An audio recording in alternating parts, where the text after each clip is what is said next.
Hello geng, berjumpa lagi dengan saya Ari Gaming. Hari ni kita akan main game FC Mobile dan kita akan buka 11 draft. Let's go geng. Okay, kita akan buka 11 draft dan kita akan buka yang draft yang nombor 7 ni, 7A. Let's go. Draft yang pertama, sebelum tu kena subscribe dan apa, like. Okay, kena like.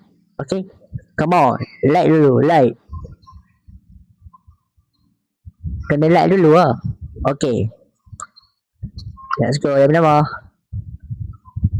wow.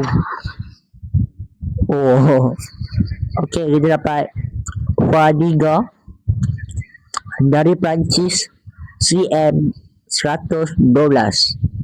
Okay, yang pertama. Yang kedua, okay, dia dapat tinggi sikit, RM dari Jerman dan 116. Yang ketiga, let's go. Apakah ini? 113 CM dari Jerman. Ya Allah. 115 ST dari Spanyol. Come on. Let's go, let's go.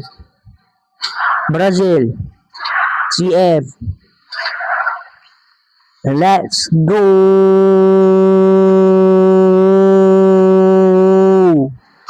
Yang pertama, kita mendapatkan 118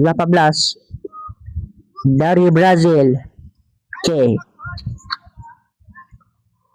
let's go. Come on guys, come on. Oh yo,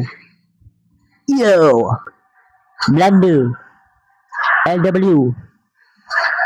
Let's go. 117.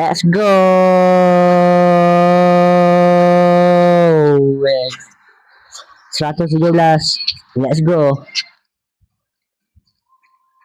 Yang keempat pula, yang keempat ni lah trophy.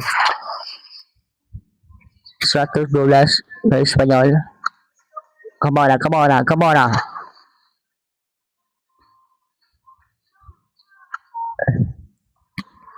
Siapa lagi? Ya Allah, Fadiga lagi ni. Let's go.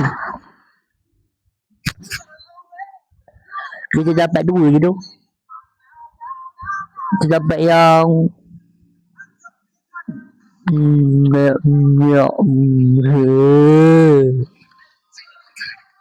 itu saja pada video hari ni. Walaupun kita dapat 11 draft, tapi sikit, maksudnya tak kuat. Itu saja pada video hari ni, dan bye bye.